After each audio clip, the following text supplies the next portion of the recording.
"You're paranoid. I would never cheat." Kiera's words echoed in my head as I unwrapped the dashcam on our kitchen counter. The irony wasn't lost on me, buying surveillance equipment for our 7th wedding anniversary. But after 3 months of late meetings, mysterious phone calls, and that new perfume she claimed was a free sample, paranoia felt like common sense. "What's that?" she asked, walking into the kitchen wearing her navy blazer, the one that made her look like she owned the world. At 34, Kiera Maller still turned heads at the law firm where she worked as a senior associate. Tonight, she was heading to another client dinner that would keep her out until midnight. "Safety dashcam for your Lexus," I said, holding up the sleek black device. "With everything happening in the city lately, I figured you could use the extra protection." She kissed my forehead, her vanilla perfume mixing with something else I couldn't identify. "You worry too much, Callum. But thank you. That's actually thoughtful." Thoughtful. Right. If only she knew how thoughtful I could be. I'm a forensic accountant.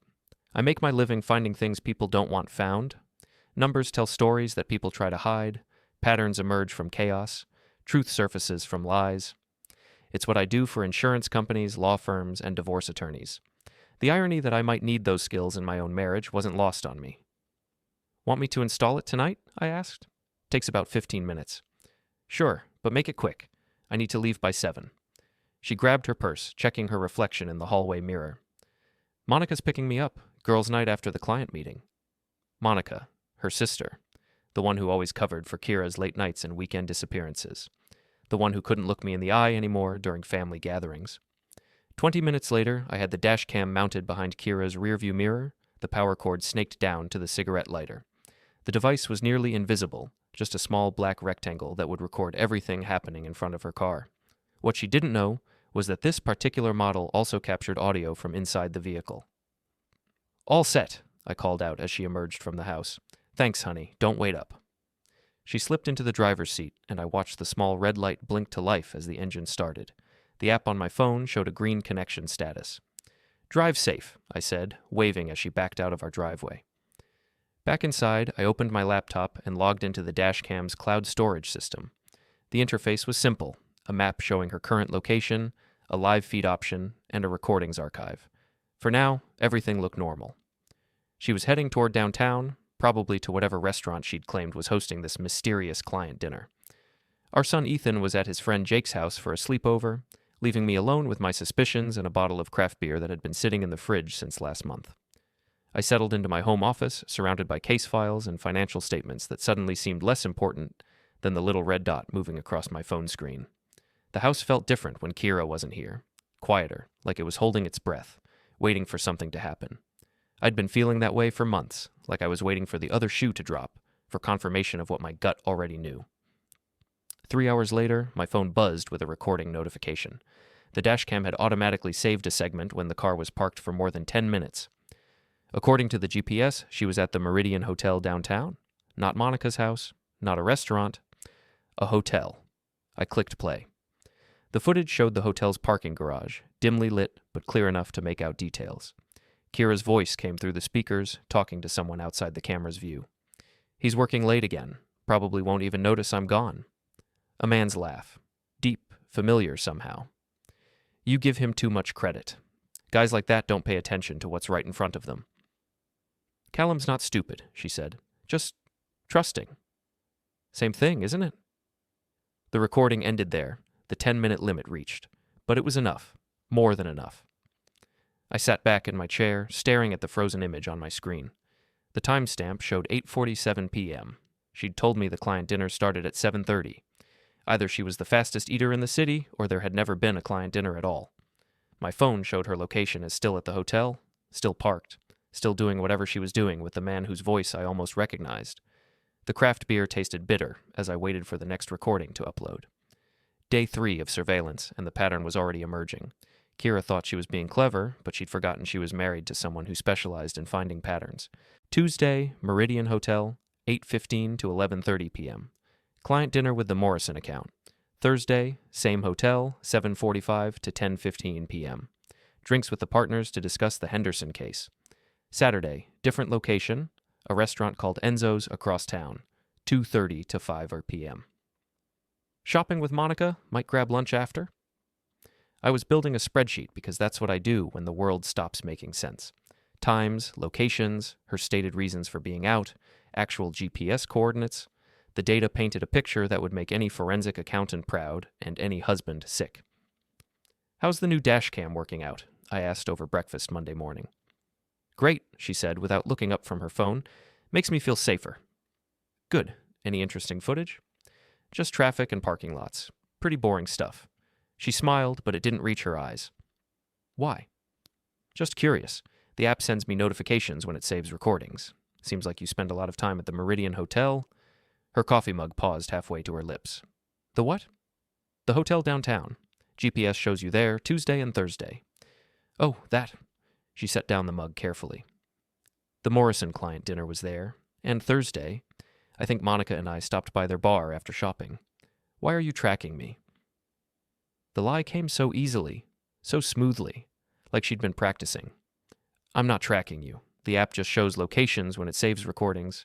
I thought maybe your car was having electrical issues, parking in the same spot repeatedly." "No issues. Car's running fine." She grabbed her purse and keys. "I need to get to the office early today. Big case prep."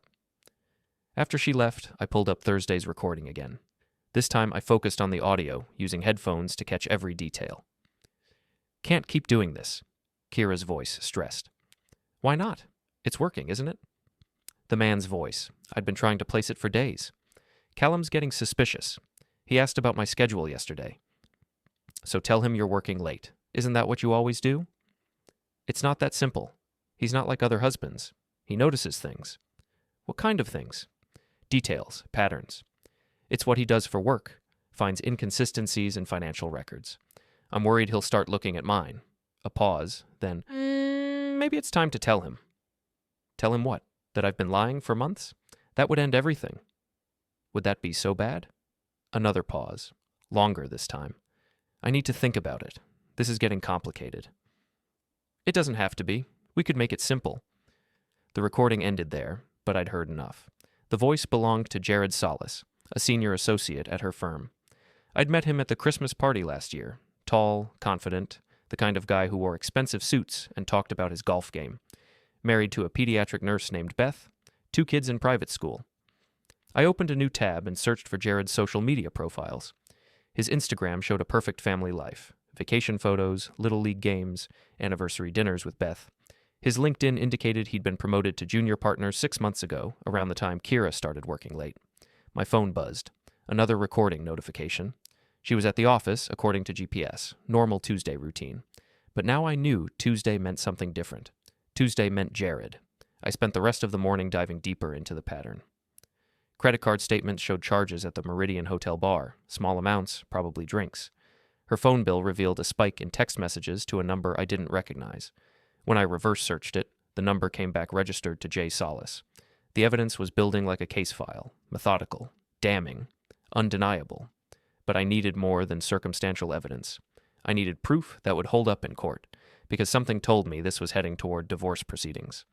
And if Kiera wanted to play games with a forensic accountant, she was about to learn why my success rate in fraud investigations was 97%. That evening, she came home at her usual time, acting like nothing had changed. "How was work?" I asked, setting the table for dinner. "Busy. The Morrison case is heating up. Might need to work late again Thursday." "Thursday." Right on schedule. "Want me to keep dinner warm for you?" "Don't bother. I'll probably grab something with the team." "The team?" "Right. Team Jared." I smiled and kissed her cheek. "Whatever you need. I'll be here." As she headed upstairs to change, I made a mental note to check Thursday's recording very carefully, because if I was building a case against my wife's infidelity, I was going to make it airtight. Thursday's recording changed everything.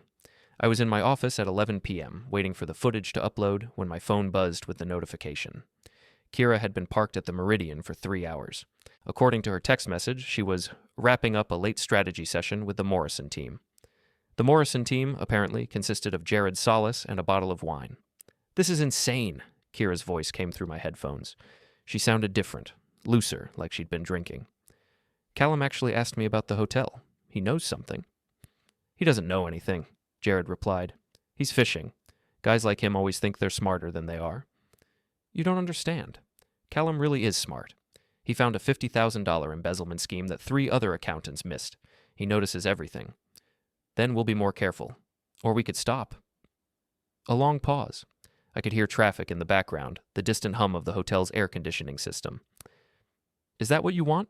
Jared asked. I don't know what I want anymore. This started as just, I don't know, something fun, something different. But it's getting complicated. Complicated how? Callum's a good man. He doesn't deserve this. And Ethan, if this comes out, it'll destroy him. He worships his father. And what about what you deserve? You're 34 years old, Kiera. You're brilliant, beautiful, ambitious. Are you going to spend the rest of your life married to someone who thinks a romantic evening is reviewing insurance claims together? I paused the recording.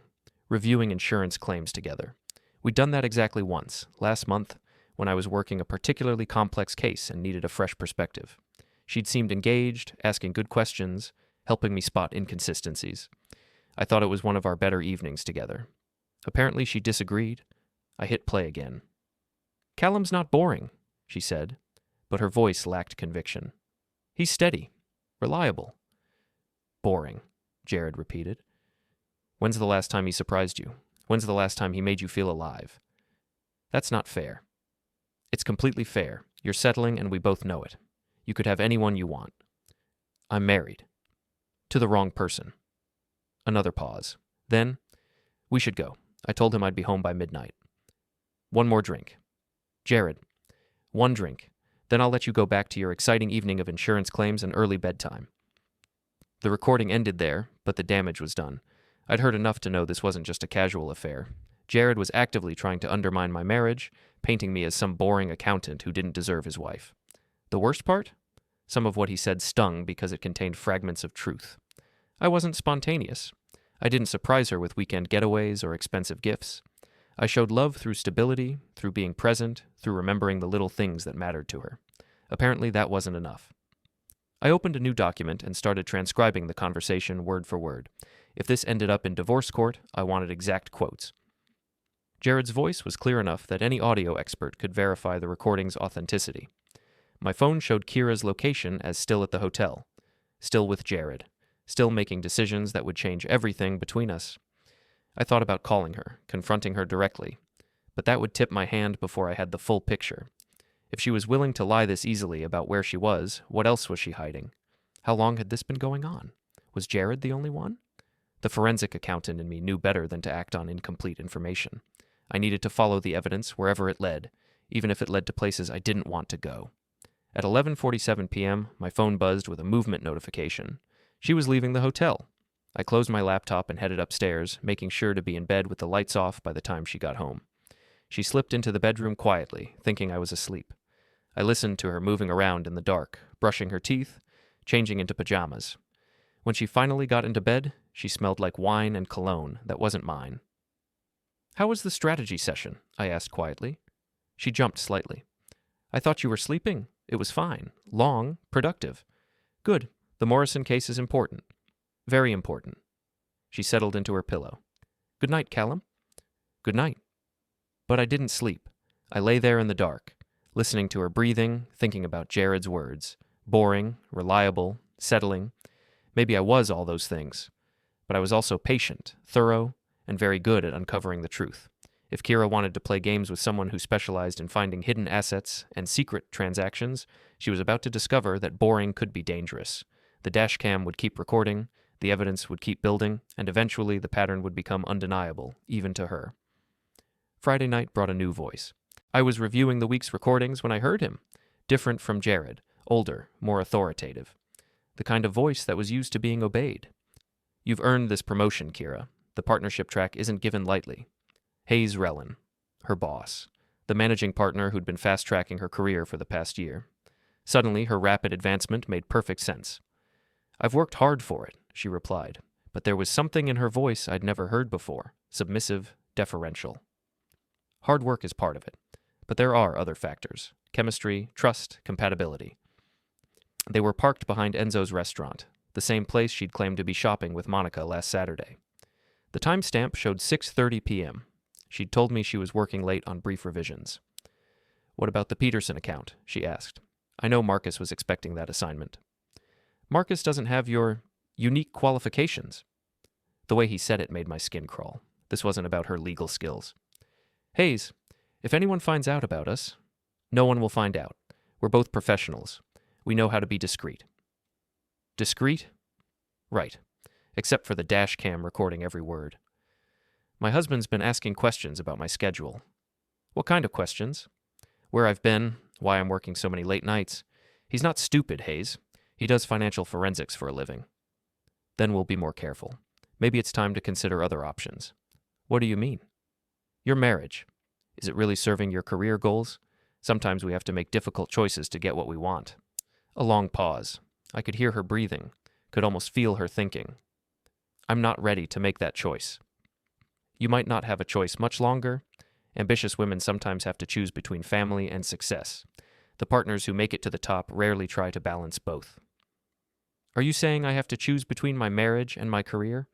I'm saying that partnerships are about commitment, total commitment to the firm, to the work, to the people who matter. The recording ended there, but the message was clear. Hayes wasn't just sleeping with my wife, he was manipulating her career, using her ambition against her marriage. I spent the next hour researching Hayes Rellin, 52 years old, managing partner for 8 years, married to a prominent surgeon named Caroline, 2 daughters in college. His LinkedIn profile was full of awards and recognition from the State Bar Association. His firm's website listed their ethics policies prominently, maintaining the highest standards of professional conduct and zero tolerance for conflicts of interest. The irony was almost funny. I opened a new spreadsheet and started cross-referencing Kiera's promotion timeline with her late nights. Every career advancement correlated with increased work sessions with Hayes, her salary bumps, her new office, her partnership track, all of it tied to their relationship. This wasn't just an affair, it was quid pro quo, career advancement in exchange for personal favors, the kind of thing that could end careers and professional licenses. My phone buzzed with another notification. She was moving again, heading home earlier than usual. I quickly closed my laptop and moved to the kitchen, starting dinner like nothing had happened. She walked in 20 minutes later, looking tired but satisfied. How was work? I asked, stirring pasta sauce. Productive. Hayes and I finalized the Peterson account strategy. The Peterson account, the one she'd been discussing with him in the car. That's the big corporate client, right? Right. Could be worth millions to the firm if we handle it correctly. I'm sure you'll handle it perfectly. You always do. She smiled, but it looked forced. Thanks. I'm going to shower before dinner. As she headed upstairs, I made another mental note. Hayes Rellin had just made this personal by targeting my marriage, but he'd also made a critical error. He'd created a paper trail of professional misconduct that could be traced and documented. The State Bar Association took ethics violations seriously, especially when they involved managing partners using their positions to coerce subordinates. Hayes thought he was playing a game with an accountant's wife. What he didn't realize was that he was playing against the accountant himself, and I'd built a career on taking down people who thought they were untouchable. The Dashcam blinked red in the garage, faithfully recording every conversation, every location, every piece of evidence I'd need to destroy him. He wanted to talk about choices, about commitment. He was about to learn what total commitment really looked like.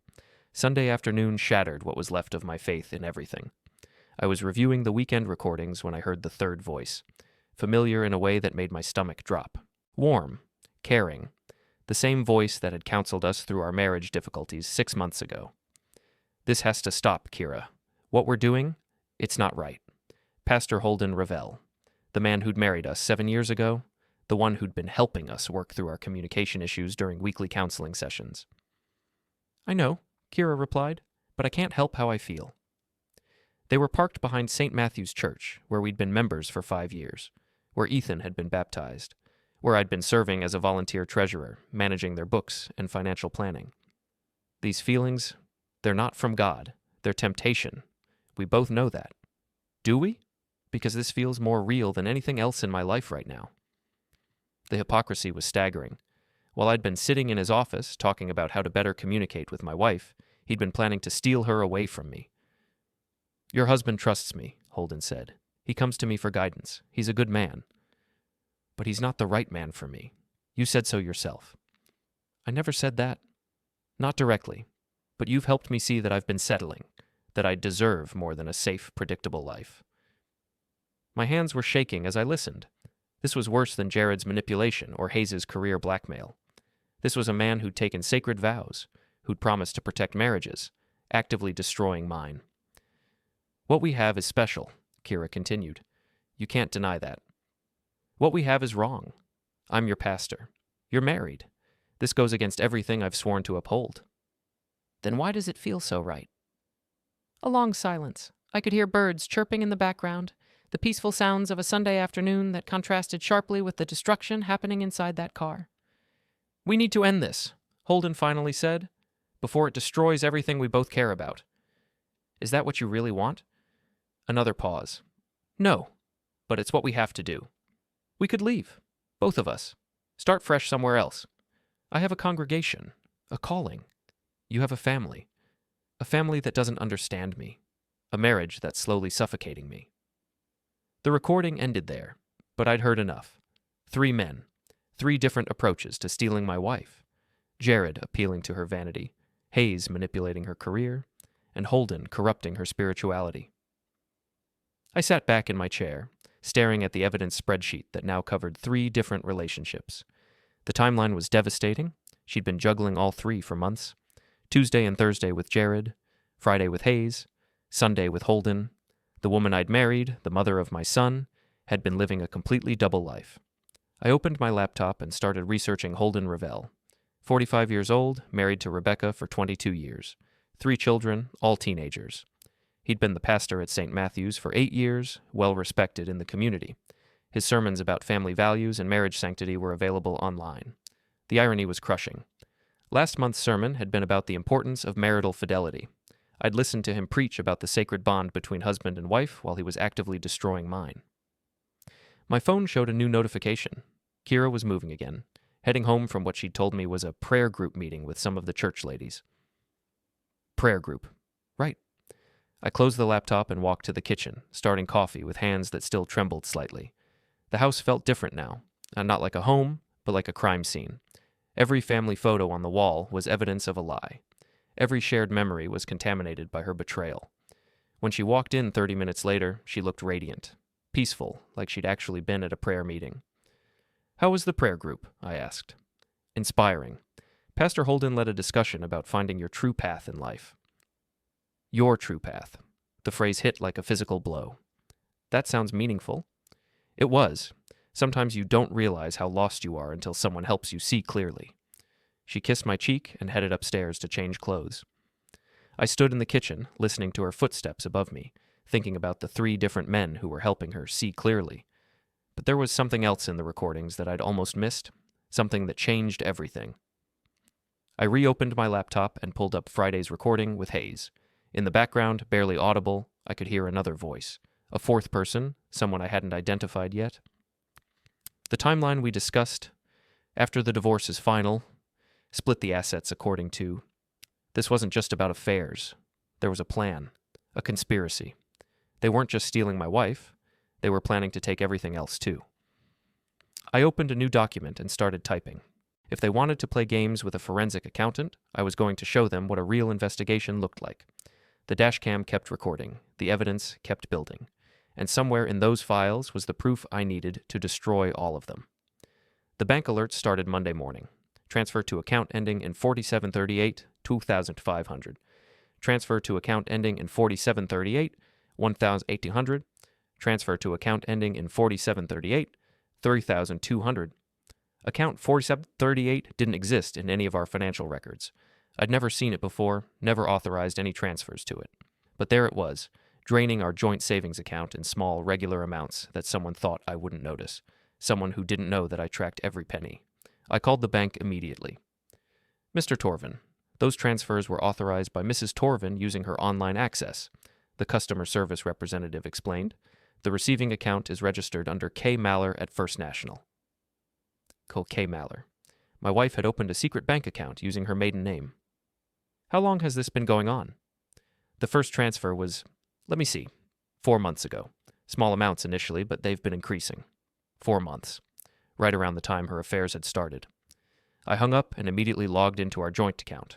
The pattern was clear once I knew what to look for. Regular transfers every Friday, always under $5,000 to avoid triggering automatic fraud alerts. Over 4 months, she'd moved nearly $40,000 into her secret account. money she was planning to keep when she left me, but the transfers told only part of the story. I pulled up our credit card statements and started analyzing the charges with fresh eyes.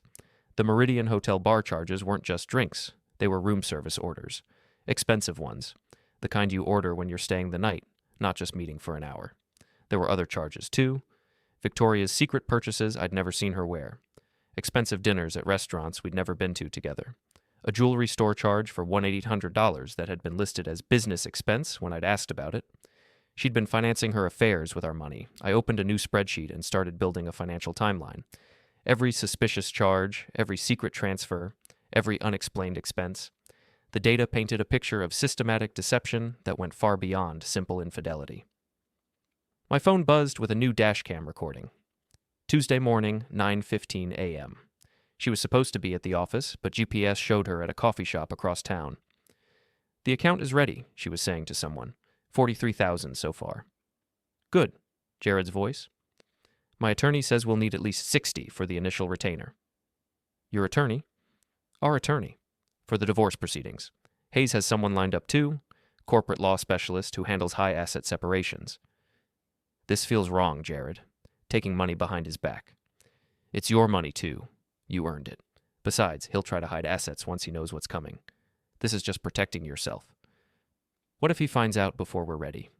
"He won't. Guys like Callum don't pay attention to financial details." I almost laughed out loud. Guys like Callum don't pay attention to financial details. I was literally a forensic accountant. Finding hidden money was what I did for a living. "I still think we should wait," Kiera said. "Maybe try counseling first." "You've been trying counseling, with Pastor Holden. How's that working out?" A pause. "That's different." "Is it? Face it, Kiera. You're not happy. You haven't been happy for years. Callum's a nice guy, but nice doesn't make you feel alive. He's a good father.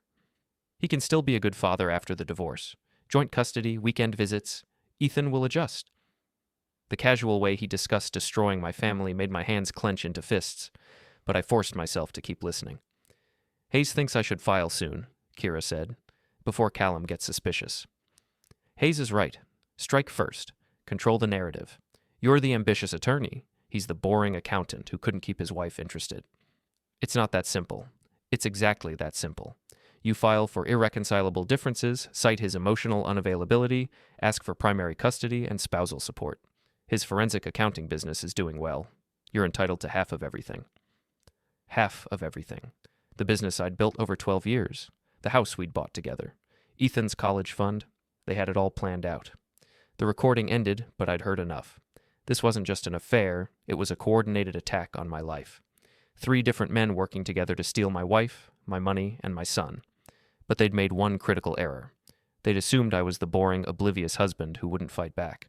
I opened my secure file system and started uploading every recording, every bank statement, every piece of evidence I'd gathered. If they wanted to play financial games with a forensic accountant, I was going to show them how the game was really played.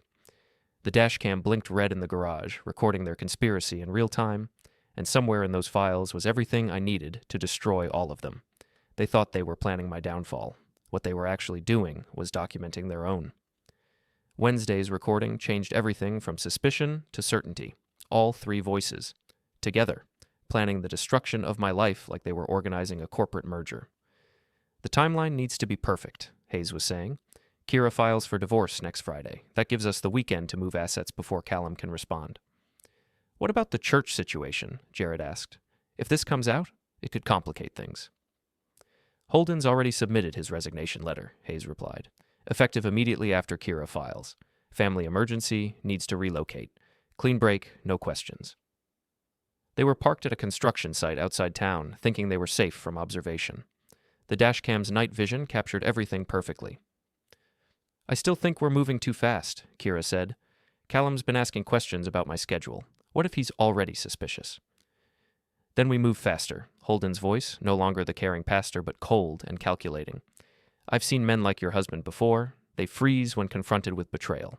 By the time he processes what's happening, it'll be over." "The prenup could be a problem," Jared added. "If he can prove adultery?" "He can't prove what he doesn't know," Hayes interrupted. "We've been careful. No paper trail, no witnesses, no evidence." I almost laughed. No evidence.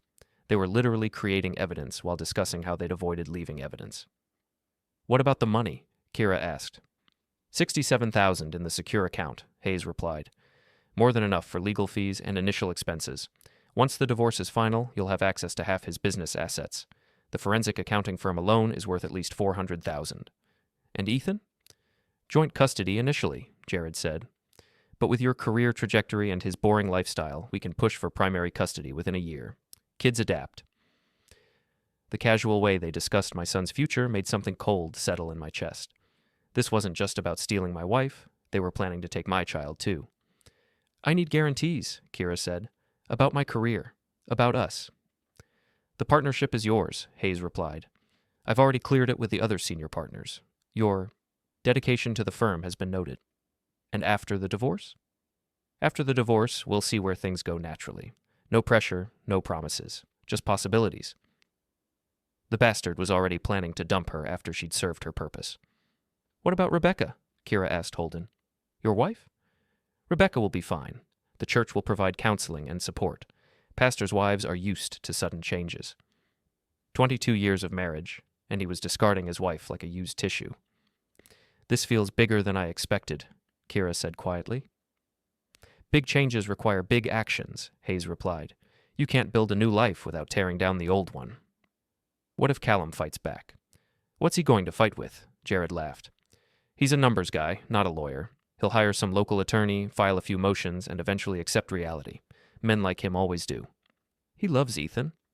"Love doesn't win custody battles. Stability does. Career success does. You're a rising star at a prestigious law firm. He's a small-town accountant. The choice is obvious." The recording continued for another 10 minutes, covering details about asset division, custody arrangements, and their post-divorce plans. They had everything mapped out: my professional destruction, my financial ruin, my separation from my son. But they'd made one crucial mistake. They'd underestimated exactly what kind of accountant I was. I wasn't just a numbers guy. I was a forensic specialist who'd helped divorce attorneys destroy cheating spouses for over a decade. I knew every trick, every legal strategy, every way to hide or protect assets. And now I had everything I needed to turn their own plan against them. I opened my laptop and started building the case file.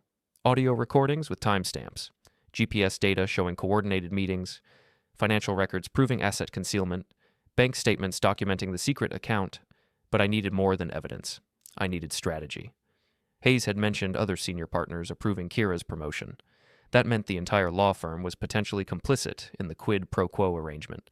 A single complaint to the State Bar Association could trigger an investigation that would destroy multiple careers. Holden's resignation letter would become evidence of consciousness of guilt. Combined with the audio recordings, it would prove he'd been planning to abandon his congregation to run away with a married woman. Jared's casual discussion of my son's future would play very badly in family court.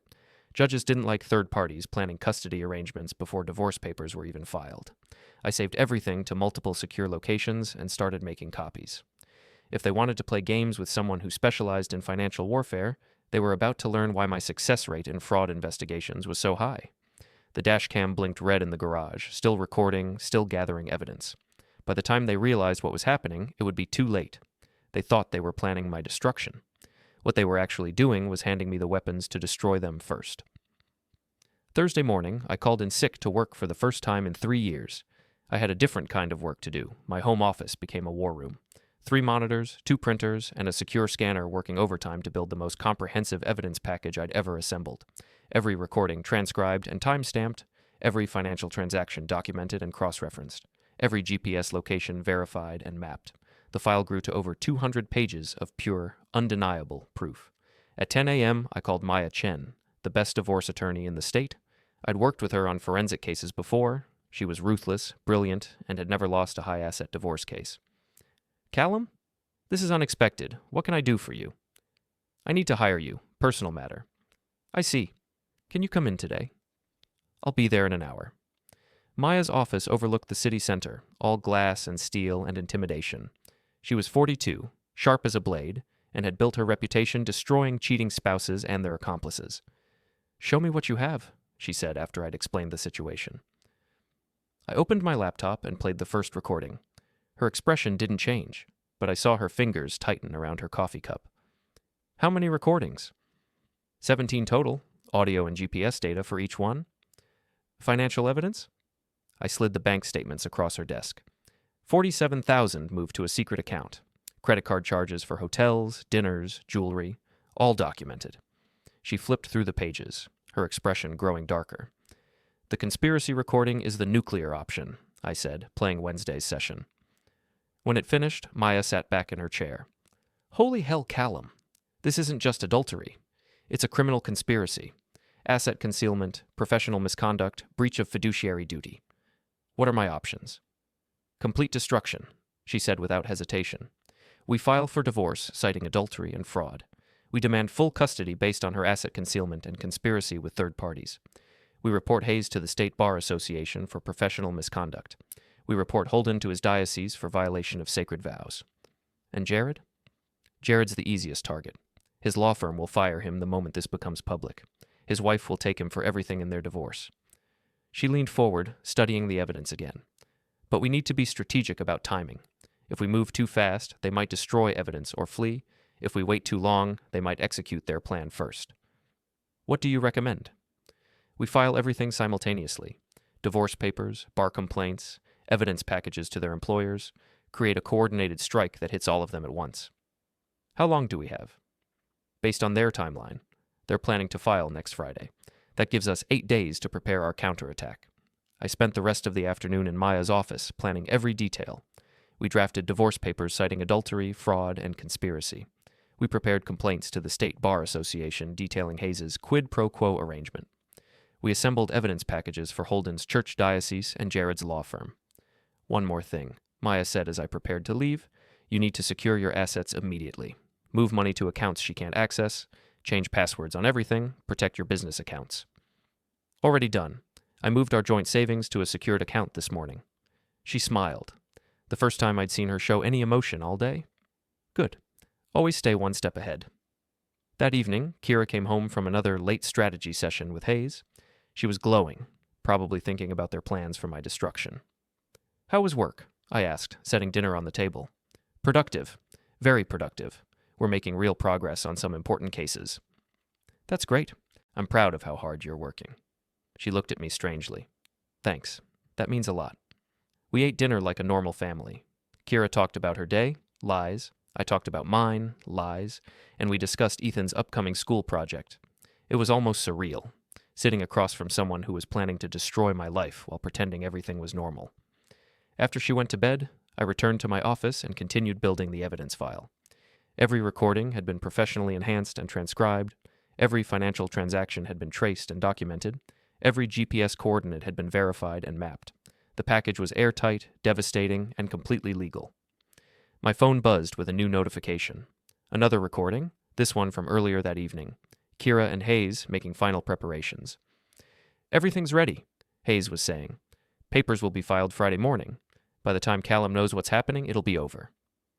I'm nervous, Kiera replied. Don't be. We've planned this perfectly. He'll never see it coming. I smiled in the darkness of my office. They were right about one thing. They'd planned it perfectly. Unfortunately for them, I'd planned it better. Friday morning, I hand-delivered the first package. Bishop Michael Torino had been leading the diocesan office for 15 years. I'd met him several times at church functions, a serious man who took his responsibilities seriously. His secretary showed me into his office at exactly 9 a.m. Mr. Torven, what can I do for you? I placed the manila envelope on his desk. Father, I have some disturbing information about Pastor Holden Ravell that requires your immediate attention. His expression grew concerned. What kind of information? Audio recordings of Pastor Ravell discussing plans to abandon his congregation and family to pursue an adulterous relationship with a married parishioner. He's been using his position as a marriage counselor to manipulate and seduce my wife. Bishop Torino's face went pale. These are serious accusations. They're documented accusations. I opened my laptop and played the key recording, Holden discussing his resignation plans and his intention to leave with Kiera. When it finished, the bishop sat in silence for a long moment. How did you obtain these recordings? Legally installed Dashcam in my wife's vehicle. Everything was recorded in public spaces or with the consent of one party, my wife, who owns the vehicle. And you're certain this is Pastor Ravell's voice? I've been attending his services for 5 years. I've sat in his office for marriage counseling sessions. It's definitely him. Bishop Torino opened the envelope and reviewed the transcripts, GPS data, and supporting evidence. His expression grew darker with each page. "This is devastating," he said finally. "If these recordings are authentic, they are. I'm prepared to testify under oath and submit to any verification process you require." "What do you want from the church?" "Justice. Pastor Ravell has violated his sacred vows, betrayed his congregation, and destroyed my family. He should face the consequences." Bishop Torino nodded slowly. "I'll need to review this with our legal counsel, but based on what you've shown me, Pastor Ravell will be suspended immediately pending a full investigation. There's more." I played the recording where Holden discussed his planned resignation, scheduled for next Friday. "He's planning to resign next week to avoid scrutiny. If you wait, he'll disappear and leave his congregation without answers. We'll move immediately. Thank you for bringing this to my attention, Mr. Torven. I know this must be difficult for you personally." "It is, but the congregation deserves to know what kind of man they've been trusting with their spiritual guidance." I left the diocesan office feeling lighter than I had in weeks. 1 down, 2 to go. My phone buzzed with a text from Maya. "Bar complaint filed against Hayes. Ethics investigation opened immediately." The State Bar Association moved fast when presented with clear evidence of professional misconduct. Hayes would be suspended within hours, his career effectively over. At 11 a.m., I drove to Jared's law firm. I didn't have an appointment, but I had something better. A USB drive containing every recording of his conspiracy with my wife. "I need to speak with your managing partner," I told the receptionist. "It's regarding employee misconduct." 20 minutes later, I was sitting across from Patricia Vance, the firm's senior partner. She was 60-something, silver-haired, and had built her reputation on ethical practice. "Mr. Torven, what can I do for you?" "I have evidence that one of your associates, Jared Solis, has been conspiring to defraud my family and manipulate divorce proceedings." I played the key recordings, Jared discussing legal strategy, encouraging asset concealment, and planning my son's custody arrangements before divorce papers had even been filed. Patricia's expression grew colder with each revelation. "This is extremely serious," she said when the recordings ended. "If Mr. Solis has been providing legal advice in a matter where he has a personal conflict of interest, he's been sleeping with my wife for months while advising her on divorce strategy. It's textbook professional misconduct. Do you have additional evidence?" I handed her a complete file. Recordings, transcripts, financial records, GPS data. Everything needed to prove Jared's involvement in the conspiracy. "We'll investigate immediately," she said. "If these allegations are substantiated, Mr. Solis will be terminated and reported to the State Bar Association." "Thank you. I know this puts your firm in a difficult position." "Mr. Solis put our firm in a difficult position. We appreciate you bringing this to our attention." By noon, I delivered evidence packages to 3 different organizations. The wheels of justice were turning, and they were about to crush the men who'd thought they could destroy my life. My phone rang as I drove home. Maya. "How did the meetings go?" "Better than expected. All 3 organizations are taking immediate action." "Good, because I just got interesting news. Kiera's attorney, the one Hayes recommended, just withdrew from representing her." "Why?" "Conflict of interest. Apparently he's done work for Hayes' firm in the past. With Hayes under investigation, he can't represent Kiera without potential ethics violations." I smiled. "So she's without legal representation?" "For now, and finding a good divorce attorney on short notice won't be easy, especially once word gets out about the conspiracy." "What's our next move?" "We wait. Let the evidence do its work. By Monday, all 3 of them will be facing professional ruin. That's when we file our divorce papers and custody motion." "And if they try to contact me?" "Let them. Any communication they initiate will just provide more evidence for our case." I hung up and drove home, feeling something I hadn't felt in months. Hope. The men who'd planned to destroy my life were about to discover that boring accountants could be very dangerous when properly motivated. The dashcam blinked red in the garage, still recording, still gathering evidence. But now it was recording their destruction instead of their conspiracy. Monday morning brought the first phone call. "Callum, we need to talk." Kiera's voice was strained, panicked. "Something's happening. Holden's been suspended from the church. Hayes is under investigation. Jared was fired." "That's terrible," I said, pouring coffee with steady hands. "What happened?" "I don't know. Someone filed complaints against all of them. The bishop mentioned recordings, but that's impossible. No one was recording anything." "Recordings of what?" A long pause. "Private conversations, personal matters." "Well, I'm sure it's all a misunderstanding. These things usually work themselves out."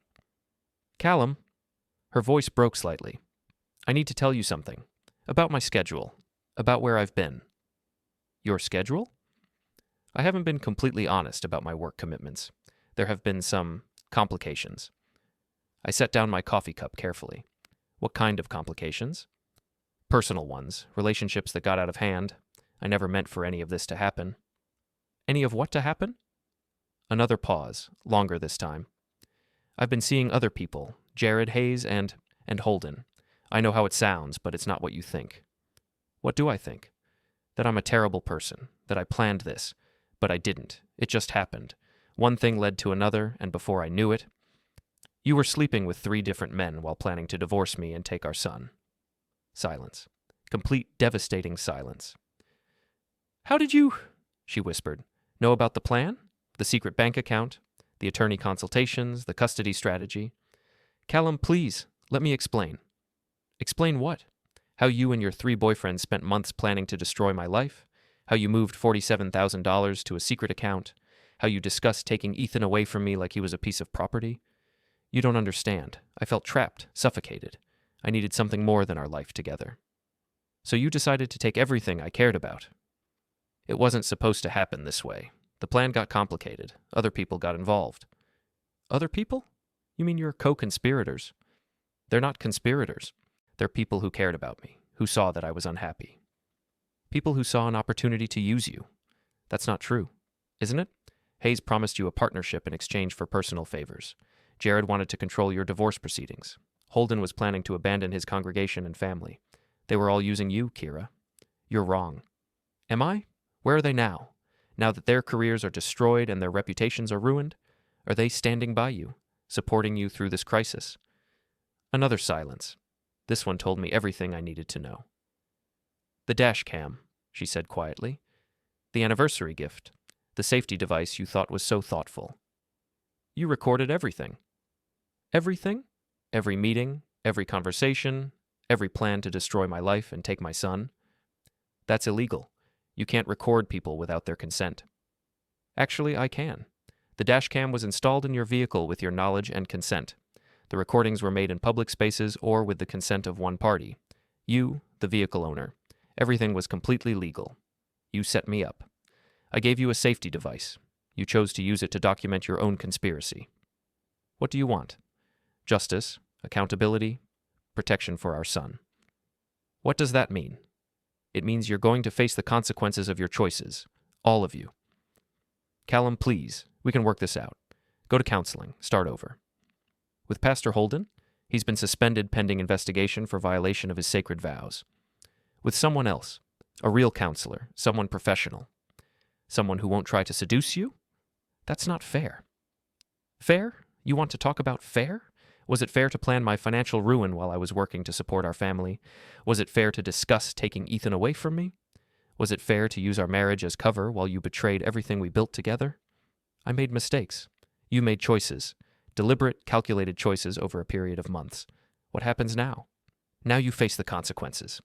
The divorce papers will be filed this afternoon. I'm seeking full custody based on your financial fraud and conspiracy with third parties. Your assets will be frozen pending investigation of the concealed accounts. You can't take Ethan from me. I'm not taking him. You lost him when you chose 3 other men over your family. I'll fight this. With what attorney? Hayes' recommendation was disbarred for conflict of interest. Jared was fired for professional misconduct. And good luck finding representation once word gets out about the conspiracy. There has to be another way. There was. It was called being honest, being faithful, being a partner instead of a predator. I never meant to hurt you. You planned to destroy my life, steal my money, and take my son.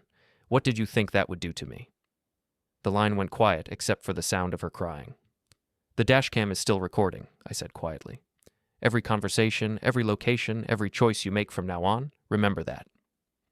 I hung up and sat in the silence of my kitchen, listening to the house breathe around me. It was over. The conspiracy was exposed, the conspirators were facing justice, and my family was safe. The Dashcam blinked red in the garage, faithfully recording nothing but an empty space where her car used to be. For the first time in months, that felt exactly right. The house was quiet when I woke up Tuesday morning. Not the tense quiet of secrets and lies, but the peaceful quiet of truth finally spoken.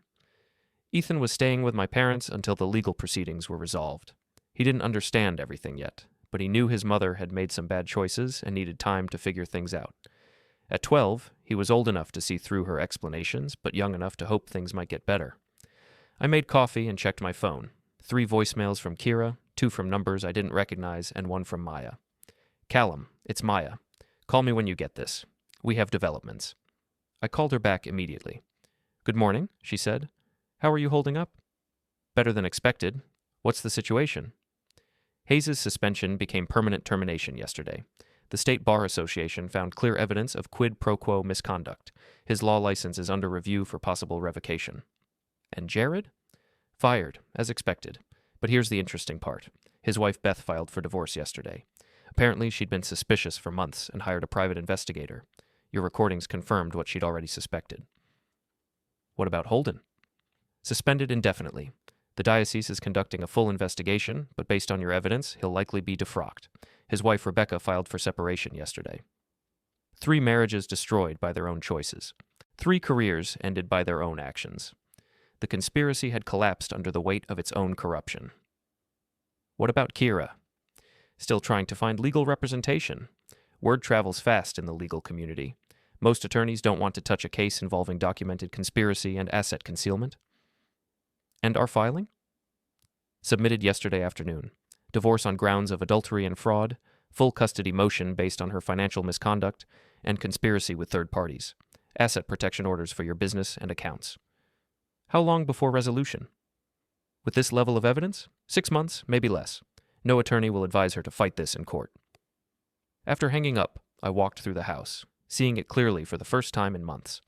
Family photos that had felt like lies now felt like memories of better times. Rooms that had echoed with deception now hummed with possibility. My phone rang. Unknown number. "Hello? Mr. Torven, this is Rebecca Ravell, Holden's former wife." "Mrs. Ravell, I'm sorry about your situation." "Don't be. I wanted to thank you." "Thank me?" "For exposing the truth. I knew something was wrong, but I couldn't prove it. Your evidence gave me the strength to leave. I'm sorry it had to happen this way." "I'm not. 22 years of marriage, and I never really knew him. At least now I can start over with the truth. What will you do?" "The church is providing counseling and support. I'm going back to school, nursing degree I never finished. It's scary, but it's honest. I wish you the best. You too, Mr. Torven. Your son is lucky to have a father who fights for what's right." After she hung up, I sat in my office looking at the evidence files that had changed everything. Hundreds of hours of recordings, thousands of pages of documentation, months of careful investigation. The dashcam still blinked red in the garage, recording an empty space. My phone buzzed with a text from Ethan. "Dad, when can I come home?" Soon," I typed back. "Very soon." Another text, this one from Kiera. "Please call me. We need to discuss arrangements." I deleted it without responding. All arrangements would go through attorneys now. All communication would be documented and legal. The doorbell rang. I opened it to find a delivery driver with a large envelope. "Callum Torven?" "That's me." Inside was a legal document, Kiera's response to the divorce filing. I scanned it quickly. No contest to the adultery charges. No fight for custody. Agreement to asset division based on the prenuptial infidelity clause. She was surrendering completely. My phone rang. Maya again. "Did you get the response?" "Just arrived. She's not fighting?" Her attorney, she finally found one, advised complete capitulation. Fighting would only expose her to additional criminal charges for the asset concealment. Criminal charges? Moving marital assets to hidden accounts with intent to defraud is a felony. She's lucky we're not pursuing prosecution. What happens now? Paperwork, asset division, custody formalization, the hard part is over. I hung up and walked to the kitchen, where the coffee still tasted better than it had in months. Outside, neighbors were starting their normal routines, walking dogs, retrieving newspapers, beginning another ordinary day. The dashcam blinked red in the garage, recording nothing but possibility. For the first time in a long time, that felt like everything.